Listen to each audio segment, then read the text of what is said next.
Hello मेरे प्यारे दोस्तों, आज हम लेकर आए हैं कहानी बारिश में मेहमान। यह रामापुर नाम का एक छोटा सा गांव था।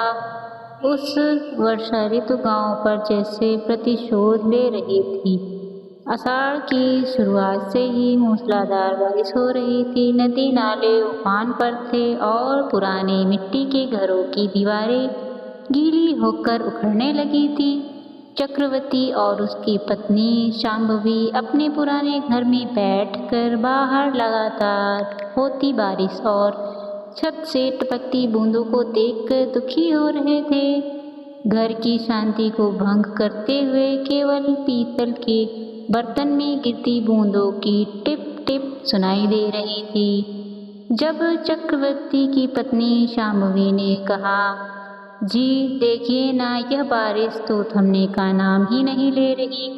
पूरी छत भीग गई है, अब क्या करें? मैं देख रहा हूँ शांभवी, यह बारिश नहीं हमारा भाग्य टपक रहा है। खेत में बोया सारा बीज पानी में बह गया। जो थोड़े बहुत पैसे थे वो भी बीज में चले गए। अब अगर यह घर ढह गया तो हम सड़क पर आ जाएंगे। कहिए ईश्वर हमें इतना निर्दयी नहीं हो छोड़ सकता। थोड़ा धैर्य रखिए, मैं उस कोने में एक और बर्तन रख देती हूँ, वरना फर्श पूरा गीला हो जाएगा। रख दो, जितने बर्तन रखने हैं रख दो। समझ नहीं आता कि यह घर है या पानी का घड़ा। बचे हुए कुछ अनाज के दाने भी सीलन की वजह से खराब हो रहे हैं। शांभवी पति को दिलासा देते हुए, आप इतना दुखी क्यों होते हैं? पड़ोसन लालछवा के घर की अभी छत तो उखड़ गई है, हमारा घर भी बेहतर है, कम से कम से छिपाने के लिए छत तो है। वो छत भी पता नहीं कब तक। उस पश्चिम दीवार को देखो, वो कभी भी गिर सकती है। इस बारिश में बाहर जाकर सहारा देने के लिए कुछ लकड़ियां भी नहीं ला सकते। ठीक उसी समय दरवाजे के सामने एक बैलगाड़ी के रुकने की आवाज आई। चक्रवर्ती और शांभवी ने आश्चर्य से एक दूसरे की ओर देखा। हम अरे इस मनहूस बारिश और कीचड़ में कौन आया है? अरे शायद कोई मुसीबत में हो, देखिए तो सही। दोनों ने दरवाजा खोला और बाहर देखा। गाड़ी से दो लोग पूरी तरह भीगे हुए और थर थर कांपते हुए नीचे उतरे। उन्हें देखते ही शांभवी का चेहरा खिल उठा, जबकि चक्रवर्ती का चेहरा उतर गया। भैया भाभी, आप इस बारिश में इस समय यहाँ? हाँ शांभवी, हम ही हैं। जब शहर से निकले थे तो बारिश एक की एक बूंद भी नहीं थी। इस बारिश के कारण गाड़ी वाले ने आगे जाने से मना कर दिया। इस गांव को पार किए बिना हम अपने गांव नहीं पहुंच सकते। अब हम क्या करें? सूरज राडियो गाड़ी वाले को पैसे देते हुए तभी याद आया कि तुम लोग यहाँ तो सिर छिपाने के लिए चले आए हो। भैया बुरा मत मानना। अरे भैया, इसमें बुरा मानने वाली क्या बात है? आइए अंदर आइए, आप पूरे भीग गए हैं। दोनों अंदर आए। घर में जगह जगह टपकते पानी और दीवार की सीलन देखकर पार्वती और सुब्बा राडियो ने एक दूसरे की ओर देखा। भाभी, घर थोड़ा पुराना है, इस बारिश में ऐसे टपक रहा है। आप उस कोने में बैठिए, मैं चूल्हा जलाकर पानी गर्म बैठाती हूँ। मेरी यह पुरानी साड़ी पहन लीजिए। अरे आप अपनी एक धोती भैया को दीजिए। हाँ ठीक है, वो संदूक में है, देख लो। शांभवी, घर ऐसा क्यों है? शहर में तो ऊंची इमारतें भी इस बारिश को झेल नहीं लेती। गांव के इतने कमजोर घर क्यों हैं? वाह, आई है तो चुपचाप बैठने के बजाय हमारे घर में कमियां निकाल रही हैं। पुराने घर हैं भैया, मिट्टी की दीवारें हैं, बारिश की मार से भीग जाती हैं। आपके शहर के पक्के घरों जैसे नहीं। कोई बात नहीं पार्वती, खुश हो कि सिर छिपाने के लिए जगह मिल गई। धन्यवाद भैया, आज रात यहाँ रुकने दें, कल सुबह बारिश रुकते ही चले जाएंगे। अरे भैया, इसमें धन्यवाद की क्या ज़रूरत है? आप हमारे रिश्तेदार हैं। रुकिए, इस बारिश में गरम गरम कांजी बनाती हूँ, पीने से शरीर में गर्मी आएगी। पार्वती नाक सिकुड़ते हुए, कांची, अरे मुझे तो शहर में गर्मा गर्म दूध पीने की आदत है, क्या यहाँ थोड़ा गुड़ वाला दूध नहीं मिल सकता? भाभी, इस बारिश में तो दूध धोना संभव नहीं हो पाएगा। जो थोड़ा दूध था वह सुबह जमा दिया था। चक्रवर्ती पत्नी को साइड में ले जाकर देखा, शांभवी अपनी भाभी का नखरा यहाँ पर टपकते घर में कर रहे हैं और हम उन्हें गर्म दूध चाहिए। हमें जाने दीजिए, शहर की आदतें ना, बेचारी परेशान हो रही है।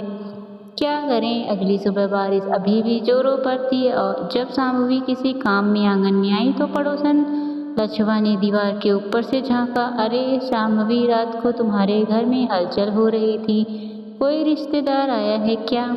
मेरी भाभी और भैया आए हैं, शहर से अपने गांव जा रहे थे, बारिश में फंसकर यहाँ रुक गए। इस कड़कती बारिश में टपकते घर में रिश्तेदार, तुम्हें तो अच्छा काम मिल गया। आप ऐसी बातें मत बोलिए, यह मुसीबत में आए हैं, मुसीबत में आए या तुम्हें मुसीबत में डालने आए हैं, किसे पता। मेरे पति कह रहे थे कि वह खूब इंसान ठीक नहीं है, शहर में व्यापार के नाम में पूरे गांव में कर्ज लेकर रखा है, अब लेनदार पीछे पड़े हैं तो बचकर भाग रहा है। अरे क्या यह सच है? मैं झूठ क्यों बोलूँगी? उस पार्वती को देखो, गले भर के गहने पहने हुए है, वह सब लोगों को लूट कर जमा किए हुआ धन है। तुम जरा सावधान रहना, तुम्हारे घर में भी रुपया पैसा है, उसे छिपा लो, समझी बेटी? अरे भैया, ऐसे नहीं है, विश्वास मत करो बेटी, यह वो समय है जब रिश्तेदार ही डाकू बन जाते हैं। जो कहना था मैंने कह दिया, यह कहकर वो अंदर चली गई। शांभवी के मन में डर बैठ गया, लछवा की बातें उसके दिमाग को कुरेद रही थी। जब वो घर के अंदर आई तो सुब्बा रायडू वहाँ नहीं थे, केवल पार्वती एक कोने में बैठी थी। शांभवी घबरा कर बोली, भाभी भैया कहाँ हैं? वे पूरा घर देखने के लिए आंगन के पीछे गए हैं। तो दौड़ी वहाँ सुब्बा रायडू उनके पुराने अन्न भंडार की दीवारों को टटोलते हुए कुछ ढूंढते हुए दिखाई दी। शांभवी डर के साथ बोली, भैया क्या कर रहे हैं? कुछ नहीं शांभवी, देख रहा हूँ कि यह तुम्हारी दीवार कितनी मजबूत है, बारिश में भीगने के बाद भी मजबूती से खड़ी है। आखिर हमारे दादाजी का बनवाया घर है। ओह अच्छा, इतना, अंदर आइए। बारिश तेज हो गई, शांभवी तुरंत अंदर आई और अपनी पैसों की पोटली, पुरानी चेन को चावल के बर्तन के नीचे छिपा दिया। चक्रवर्ती ने यह सब देख लिया। क्या हुआ शांभवी, तुम इतनी घबराई क्यों हो? कुछ नहीं, शायद लछवा की बातें सच हैं। भैया पीछे कठोर के पास कुछ ढूंढ रहे हैं, मेरा दिल धड़क रहा है। हमारे रिश्तेदार ही कहीं चोर ना बन जाए, मैंने पहले ही कहा था। वे इस बारिश में सिर छुपाने नहीं, हमारा सिर खाने आए हैं। रुको, मैं अभी उससे निपटता हूँ। चक्रवर्ती गुस्से में सब रायडू के पास पहुँचा। बारिश अभी भी हो रही थी और घर में सन्नाटा था। वो सुब्बा रायडू, तुम्हारे आने का असली कारण क्या है? अभी बताओ। हाँ, क्या हुआ भैया, तुम इतने गुस्से में क्यों हो? हाँ, नाटक मत करो, तुम्हारे पूरे गांव में चर्चा है कि तुम शहर में कर्ज लेकर भागे हो। क्या उन कर्जों को चुकाने के लिए इस बारिश का फायदा उठाकर हमारे घर में चोरी करने आए हो? जल्दी बताओ। यह कहकर बातें कर रहे हो? क्या बातें कर रहे हो? चोर हैं क्या हम? बताइए तो। आप क्या भाभी जी, मेरे पति को सुबह देखा है भैया, कोठार वाले कमरे में कुछ ढूंढ रहे थे। क्या आप हमारे घर में कुछ चुराने आए हैं? शांभवी, तुम भी यह कहने के लिए तुम्हारी जुबान कैसे चली? जुबान नहीं, सच बाहर आ रहा है। जब से आए हो घर को चोर की तरह देख रहे हो। तुम्हारी पत्नी को गर्म दूध चाहिए, क्या हमें कमज़ोर समझ रखा है? इसी वक्त, इसी बारिश में हमारे घर से बाहर निकल जाओ। अरे श्याम भाभी, मुझे माफ़ कर दो, मैंने शहर की आदत में कुछ कह दिया होगा, लेकिन तुम्हें नीचा दिखाने के लिए नहीं। रुको पार्वती, मत। जब हमने गलती नहीं की तो डरना कैसा? हाँ भैया, तुम जो कह रहे हो वो सच है। मुझ पर शहर में कर्ज है, व्यापार डूब गया है। देखो शांभवी मान गया, पूरी बात सुनो, मैं कर्ज में हूँ, यह सच है। मैंने कोठार में कुछ ढूंढा, यह भी सच है। क्या ढूंढ रहे थे भैया? चोरी करने के लिए नहीं शांभवी, यह हमारे पूर्वजों का घर है। मेरे पिताजी ने मरने से पहले मुझसे एक बात कही थी, बेटा अगर कभी परिवार पर कोई बड़ी मुसीबत आए तो हमारे पुराने घर के कोठार में पश्चिमी दीवार के आला के नीचे तीसरी ईंट निकाल कर देखना। हमारे दादाजी ने हमारे लिए कुछ छिपाया है। चक्रवर्ती और शांभवी हैरान रह गए। व्यापार डूबने के बाद मुझे यह बात याद आई। तुमसे मांगने में शर्म आ रही थी। यह बारिश ईश्वर बनकर आई और मुझे यहाँ रुकने पर मजबूर कर दिया। इसलिए जब कोई नहीं था तो मैं देख रहा था कि वह ईंट कहाँ है। मेरा इरादा चोरी का नहीं, अपने अधिकार, अपने दादाजी की संपत्ति को ढूंढना था। क्या यह सच है?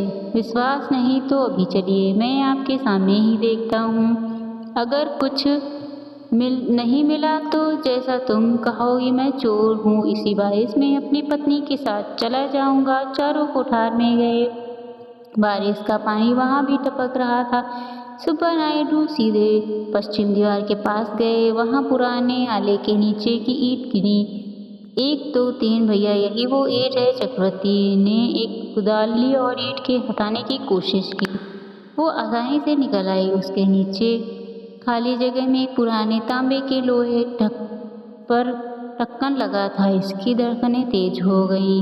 सुब्बारायुडू ने कांपते हाथों से वो लोटा निकाला। वो भारी था। ढक्कन खोलने पर उसमें पुराने समय के सोने के सिक्के और मोतियों का हार निकला। देखा भैया, मैं चोर नहीं हूँ, यह मेरे दादाजी की मेरे लिए छोड़ी गई संपत्ति है। चक्रवर्ती और शांभवी ने शर्म और पश्चाताप से सिर झुका लिया। बाहर पड़ोसन लच्छपा यह सब खिड़की से देख रही थी। मुझे माफ़ कर दो भैया, तुम जो मेरे सगे भाई जैसे हो। मैंने पड़ोसियों की बात सुनकर तुम पर शक किया। इस बारिश में आप रिश्तेदार को भगवान की तरह देखना चाहिए। हाँ भाभी, मुझे भी माफ़ कर दो, हमारी बुद्धि भ्रष्ट हो गई थी। आप हमारी मदद करने आई और हमने ही आपको बुरा भला कहा। अरे नहीं भैया, आपकी गलती नहीं, परिस्थितियों में ऐसा ही होता है। पर वैसे भी यह संपत्ति इस घर में मिली है, इसमें आपका भी हक है। नहीं भैया, ऐसा मत कहो, यह तुम्हारे पूर्वजों की कमाई है। तुम्हारी मुश्किलों को दूर करने के लिए ही ईश्वर ने तुम्हें इस बारिश के रूप में यहाँ भेजा है।